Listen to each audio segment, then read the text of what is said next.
what gives you optimism about climate action and then that we're going to make some headway? So I'll read it in Hanukkah, which is that Hanukkah at its core is about faith and about dreams and about light in the darkness.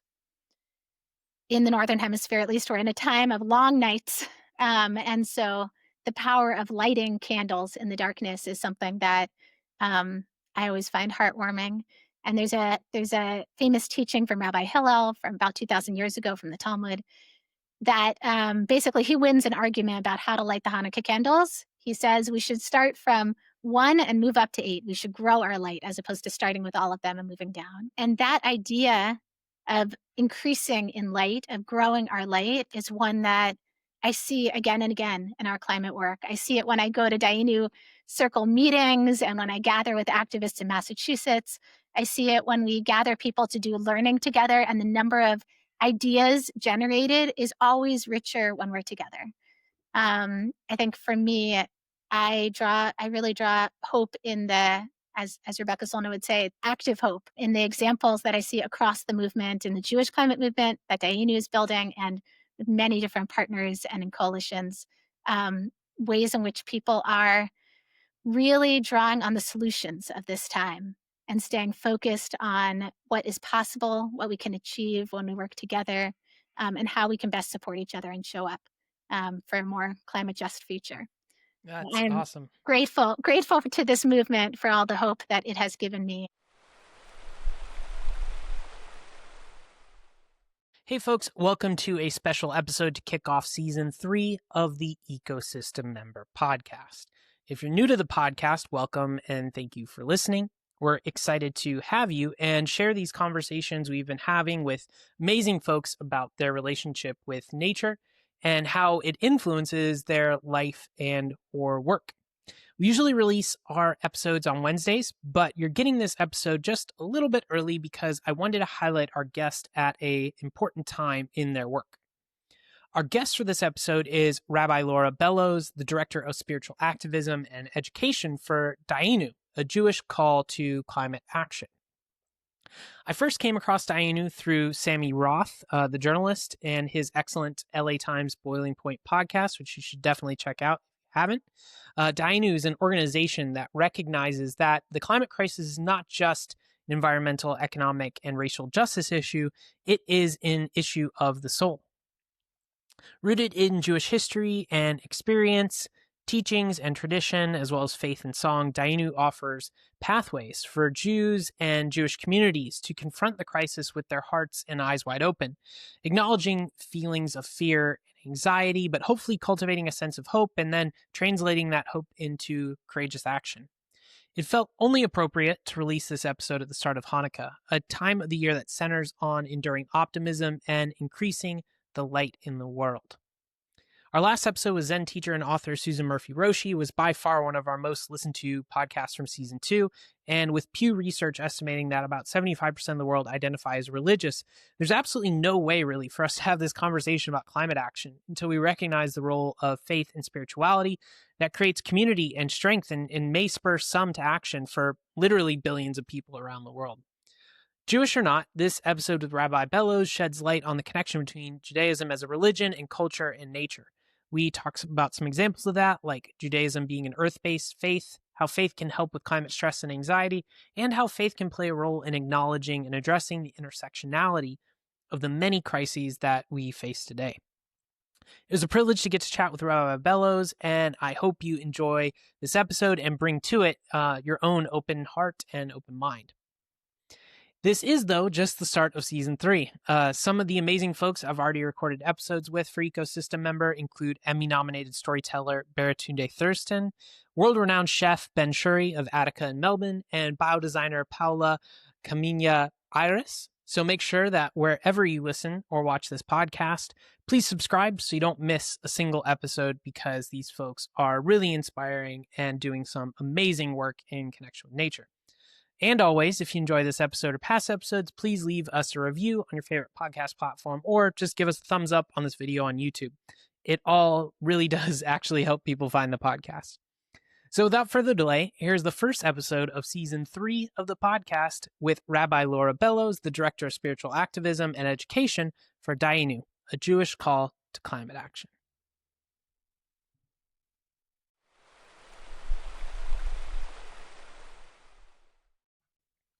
Today on the Ecosystem Member Podcast, I am really excited to be joined by Rabbi Laura Bellows, Director of Spiritual Activism and Education for Dayenu, a Jewish call to climate action.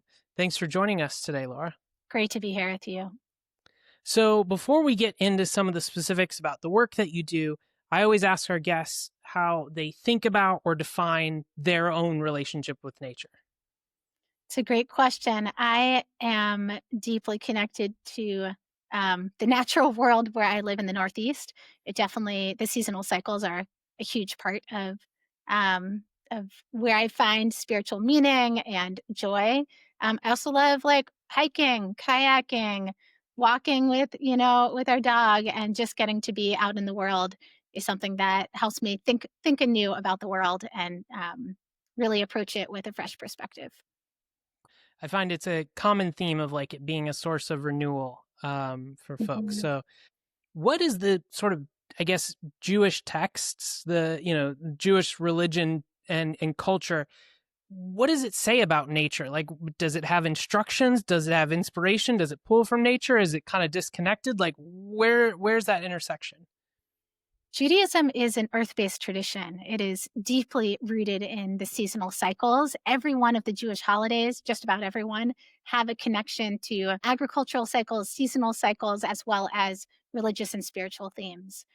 So, for example, the holiday of Passover is not only a holiday of celebrating freedom and liberation and the story of the ancient Israelites crossing the sea to a place of freedom, but it is also a harvest holiday for the barley harvest. And it is also the start of the spring season, which is why the whole calendar is designed to make sure that Passover stays in the spring, because it is meant to connect us to a moment of rebirth and renewal. So there are many core texts that in Judaism that speak to our responsibility to care for the earth and our connection to nature. Some of those are Bal Tashchit, preserving and not wasting even a mustard seed. We have texts about Tsar Balei Chayim, about protecting animals and caring, ensuring that there's not suffering caused to animals, as well as texts about not standing idly by the blood of your neighbor, and texts that I would say really motivate and drive us towards a mission of climate justice in this world. So rooted in a connection with the environment, and I would say with all life, with human and non-human kin, and then obligating us to do what we can to care for this planet. L'dor vador, we like to say, from generation to generation. Oh, that's beautiful. I mean, I haven't heard anyone talk about the Jewish faith or practices in that way. It's really quite amazing. And perfect segue. What is the work of Dayenu, this Jewish call to climate action? How does it kind of bring that instruction, that guidance to life? So Dayenu is often thought of as the name of a popular song on Passover. Say, Dayenu, it means it's a song of gratitude on Passover for having reached different milestones towards liberation. It also, in Hebrew, means enough.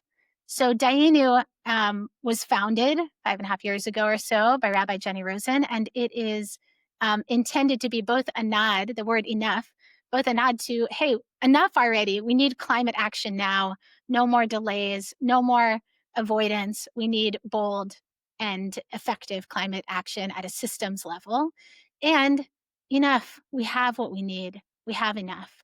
We have the spiritual tools, the resources. We're building the people power. We have the coalitions to make a difference on this pivotal issue of our time.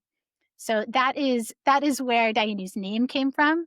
And certainly around Passover time, we also get to do some extra celebration and have our own little version of a Dayenu song, all of that. Awesome. Yeah, I told my Jewish mother-in-law that we were having this conversation, and when I told her the name of the organization, she was like, "Oh, I know that from the song. That was definitely her touch point on it." And you mentioned founder Rabbi Rosen. On a recent podcast I was listening to as I was preparing for this, she talked about the climate crisis being an issue of the soul, which I think we've kind of already started to hint at based on sort of what the Jewish texts say about our relationship with nature. But like, why do Dayenu think it's important to take climate action and confront the climate crisis, not just, from a scientific perspective, which is obviously very valid. We need this data. We need to understand what's going on, but a spiritual one, and a cultural one, even for a Jewish organization. So the climate crisis, as you said, as Rabbi Rosen has talked about, and as we talk about often in Dayenu, what we call our spiritual adaptation work, is approaching the work of climate justice and countering the climate crisis as an issue that is not only one of political significance and economic significance and a justice issue, but is really one of the soul in the sense that it raises big existential questions. It leaves many of us, even those deep in climate work, um, with a sense of helplessness or hopelessness. And so part of the work in addressing climate change is to move people and support people to go from the overwhelm and the many emotions that come up around climate change to a place of feeling like and trusting that we actually have power, that we actually have agency in doing something about this crisis. Of course, we are also living in a time, and in the US right now, we're like figuring out what is the best strategic work to do to move the needle on climate can be challenging. Dayenu is doing a lot of work at the state level right now and on local levels. And our spiritual adaptation work is a nod to this idea that we often talk about in climate work of adaptation and mitigation. So sort of helping us spiritually and from a mental health perspective live in this time of climate crisis. What does it mean to not only move through some of the overwhelm or some of the helplessness and hopelessness, but also come at the work of building a more just and livable future with spirit, with joy, with the kind of I like to say spiritual technologies, music and arts, and we draw often on Torah and Jewish teachings from across time to help us not burn out and to help us really stay in this work for the long haul, because so much of what we're doing at Dayenu and in collaboration with others in the climate movement is work that is not just about this week or this month. It's a long-term work. Yeah. And so, getting into some of the specifics of that work, are you all sort of going and training rabbis on like what's actually going on, or is it more of counseling? You nodded to the mental health piece of it and sort of climate stress that people experience. What are some examples, I guess, of the work that you're doing to try to bring that? And also, I'd be curious to know about that from that multi-generational lens too. Like, I think Jewish culture, at least what I've experienced, that familial connection is such an important point. And you often hear, I think, most of the times in like a secular context, families get around at Thanksgiving or other holidays, they get around the table and there's some uncle at the end of the table who doesn't believe climate change is real, has heard somebody say it's a green scam, and doesn't think that we should be taking action. So like multi-part question, but like what are some examples of that work and how does it bring that sort of multi-generational connection to force? Great questions. So I'll give you a couple examples. First of all, the work that Dayenu is doing is very much multi-generational. We really believe in bringing together the full tent. We like to say the broadness of the American Jewish community with spiritual audacity and bold action to make a difference on this issue. And what that often looks like is that in a given workshop or room that we're hosting, where people are in conversation together, often in small groups, often talking about what's on their hearts, what they're afraid of, what they're grieving, what they're angry about, those conversations are happening multi-generationally. We often have people in their 20s and 30s in conversation with people in their 80s. And the emotions of climate change sometimes show up differently for different people of different generations. So I see a lot more anger coming from young people, a lot more frustration and sometimes guilt coming from older people. It's really a moment where, in some powerful ways, in our spiritual adaptation workshops, people share that they feel inspired by what elder activists are doing through 350 and other organizations, and where older folks in the room are sharing how inspired they feel by young people being there and caring and wanting to be engaged for their lives and for the work ahead. One other example is that in the realm of music and arts, we've done a lot of spiritual adaptation work around the power of music. We built out a songbook that is being used across both Jewish climate movement work and beyond, with 74 different songs and musicians featured, with the idea that music is not just for protests or moments in the streets, but also for moments of healing, in moments when perhaps in the wake of a climate disaster or in a time of losses and despair, we can turn to some of those songs to help us. And we have been running a workshop called Midrash and Imagination. I actually just came from running another session of that. Midrash and Imagination is based on the literary tradition. There's a Jewish literary tradition of Midrash, which is essentially fan fiction on Torah. It's interpreted stories and texts about the core stories of the Torah, of the Bible. And it is at its core imaginative, creative, and thinking about what are the stories, what are the texts, what are the narratives that fill in some of the unknowns in our source texts. So when we sat as a team and thought, okay, we are facing an uncertain future.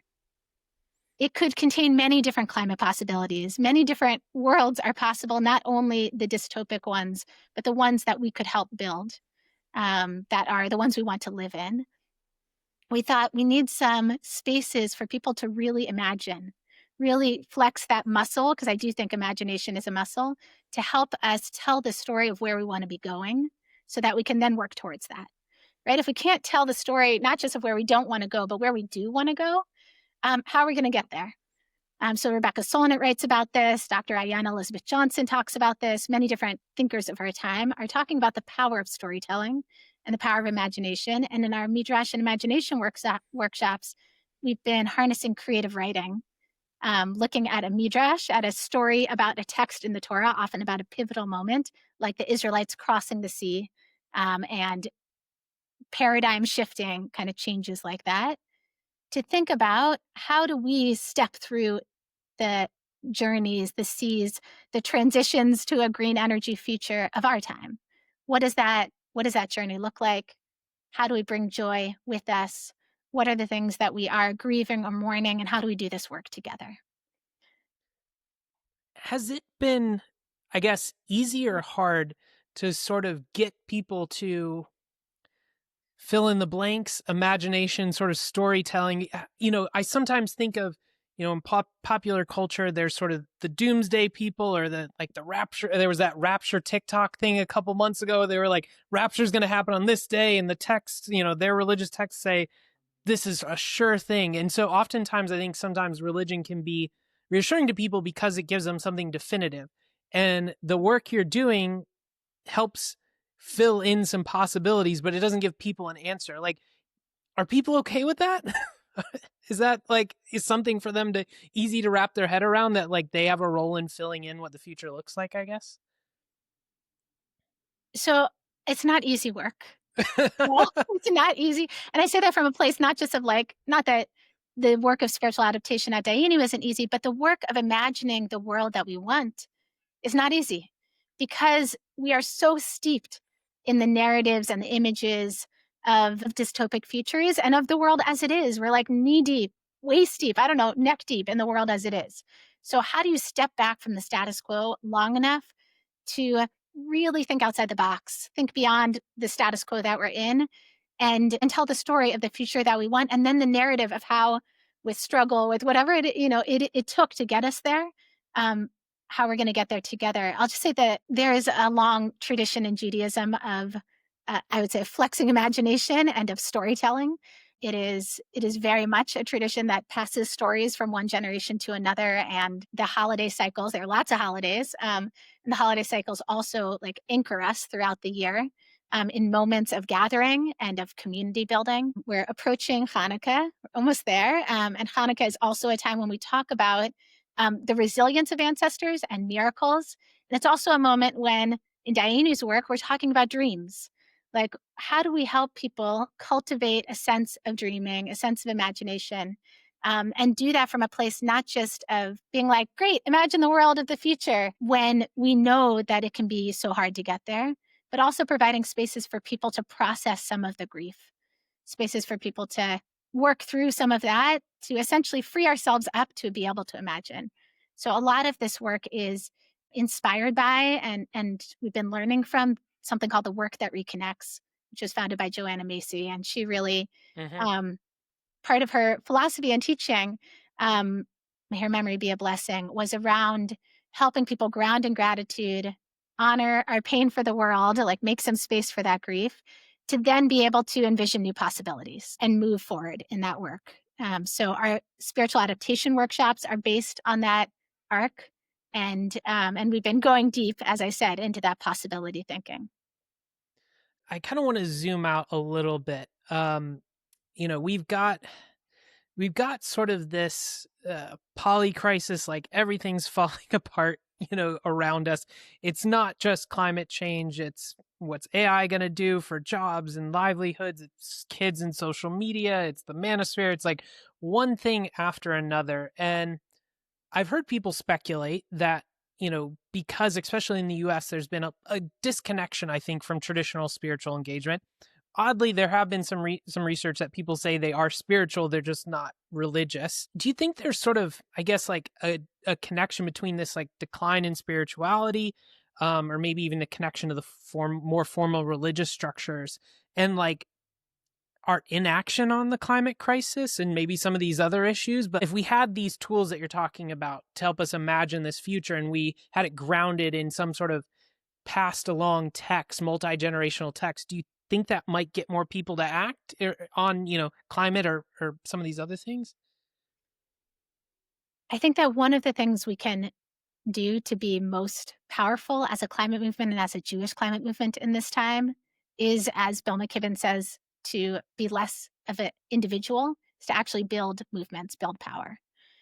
At Dayenu, that looks like Dayenu circles across the country. We have small groups that are gathering. Some of those circles are getting together, learning a little Torah, starting with music, and essentially bringing spiritual elements or elements that help connect us to ourselves and to something greater than us and to each other, like into their meeting spaces, spending 10 to 15 minutes in that realm before moving into action.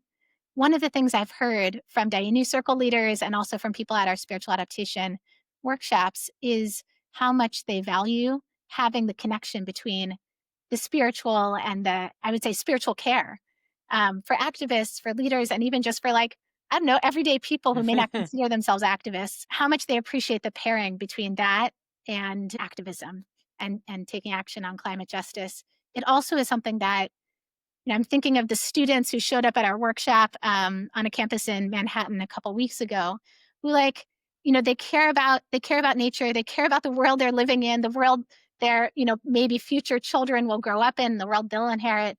And they were there to find each other, to connect with other like climate concerned Jews who wanted to take action. And we started with some creative writing and midrash learning, but we moved to a place of, okay, what are our next steps to actually build community, build power? I do think that in this time, whether you identify as someone who's religious or not, or secular, or Jewish or not, that it is definitely a moment of hunger for spiritual resourcing, and that is true whether someone's working in climate or just living in a time where the climate disasters are getting worse. Yeah. And so one thing that's always been confusing to me, as someone personally who's been through different sects of the Christian church, Catholic church, had a Buddhist career coach at one point, like so many of these religious texts and like teachings that we have, to your point when you're talking about some of the Jewish texts, like talk about this connection, talk about this responsibility, the stewardship of nature. And it kind of blew me away because last season of the podcast, our last episode was with a Zen teacher, Susan Murphy, who wrote a book about koans for the climate change. And it was by far and away, at least on the audio side, our most listened to podcast. I mean, we had literal rock stars and visual artists and all sorts of like very trendy cultural people on, who I would have thought would have been more noteworthy to people. But that one was by far the most listened to. And then, you've got Dr. Catherine Hayhoe, who, is a Christian, outspoken climate scientist. You got the Pope, both of the last two popes have been talking about the importance of addressing the climate crisis. And you talk about this importance of movement building. And clearly our spiritual leaders are saying we have a responsibility to steward here. And 75% of the world, Pew Research estimates, identify as religious. So probably with one of these versions of religion and spirituality, like, why is this so hard? Like, shouldn't it be easier? Like, shouldn't people who adhere to these spiritual traditions, and so many of them, it feels like there should be at least a small majority of people who are in favor of action on climate change and actually doing it as a responsibility they feel as part of their spiritual practice. Like, why is this not happening faster, I guess, is the question. $1 million question there. And I would say from the work that I've been doing at Dayenu and in climate activism for 20 years now, I do think that the moral call to action has been and is a really effective and powerful approach. We have the science. The science is clear. I'm not going to convince anyone to get active on this based on science alone at this point, in my experience, but being able to have a conversation with someone about their kids, about their own lives, about what they care about. Dr. Hayhoe talks about this as well, like making a connection, a personal connection with them. And in Jewish climate work, often that does come from a place of spirituality, or talking about generations, or the power of Jewish teachings to help motivate people. I also think, as I mentioned before, I can't underscore the despair and the overwhelm that exists. I think it's really hard to take action when you feel like your actions alone are not going to do anything. However, that is the moment. I would say those are the moments to be able to say, like, okay, what could it look like? What could it look like to even step into the possibility that with my neighbors, with my congregation, with my family or friends, or these other people who I know because I just showed up at a meeting about climate action, with our power combined, we could be effective in actually moving the needle on this issue. And that it's not only about climate. Many young activists live this deeply, that climate is an intersectional issue. We are always, when we're working on climate justice work, we're always also thinking and talking about how the economics, how the racial justice issues, how disability comes into play and affects people differently in a context of climate crisis. So why are people so slow to take action? I think it's the reality of a really challenging issue that we're up against, and one response is to meet people with compassion, with love, with interest in what they care about, and then to invite them into action together as a collective. So invite into action. How do people get involved in Dayenu if this is the organization they want to kind of put their efforts towards? So Dayenu, as I mentioned, we have circles of people organizing across the country. Some of those are based at congregations. Some are in neighborhoods or regions. That's a great way to get involved. You can see if there's a Dayenu circle in your area and join them for a meeting, see what they're up to. Those Dayenu circles are working on all different local and state issues right now. We also, as I mentioned, have spiritual adaptation workshops and events that happen across the country. Those are open to people who are Jewish and not Jewish. We'd love to have folks tune in to Jewish wisdom for a time of climate crisis. Those workshops happen in person and also on Zoom. And we have lots of resources for all different Jewish holidays. You can go to dayenu.org and check out our resources page. We have information coming up about Hanukkah, but also about Tu B'Shvat, which is the celebration, the birthday of the trees, happening in early February, and it will be a growing place to tap into climate Torah, music and arts, and some of the spiritual, some of the technology to help us live well in this time and get mobilized. Yeah, and so we're recording this a few days before the start of Hanukkah. Hopefully folks are listening to this at the start of Hanukkah if I get my editing together over the next day or so. But, Hanukkah, a lot of it, at least from what I understand, is enduring optimism, and optimism is a big part about of the holiday. So to end on a positive note, how do you stay optimistic? What gives you optimism about climate action, and then that we're going to make some headway? So I'll read it in Hanukkah, which is that Hanukkah at its core is about faith and about dreams and about light in the darkness. In the Northern Hemisphere, at least, we're in a time of long nights. And so the power of lighting candles in the darkness is something that I always find heartwarming. And there's a famous teaching from Rabbi Hillel from about 2,000 years ago from the Talmud that basically he wins an argument about how to light the Hanukkah candles. He says we should start from 1 and move up to 8. We should grow our light as opposed to starting with all of them and moving down. And that idea of increasing in light, of growing our light, is one that I see again and again in our climate work. I see it when I go to Dayenu circle meetings and when I gather with activists in Massachusetts. I see it when we gather people to do learning together, and the number of ideas generated is always richer when we're together. I think for me, I really draw hope in the, as Rebecca Solnit would say, active hope in the examples that I see across the movement, in the Jewish climate movement that Dayenu is building, and with many different partners and in coalitions, ways in which people are really drawing on the solutions of this time and staying focused on what is possible, what we can achieve when we work together, and how we can best support each other and show up for a more climate just future. That's I'm awesome. grateful to this movement for all the hope that it has given me. Yeah, that will definitely be in mind when my family and I light our menorah over the next week or so. I really appreciate it. So thanks again, Rabbi Laura Bellows, for joining us on Ecosystem Member. Everybody check out Dayenu. We'll include all the links and stuff in the show notes. But thank you so much, Rabbi, for taking time to chat with us today. My pleasure. Thanks for having me.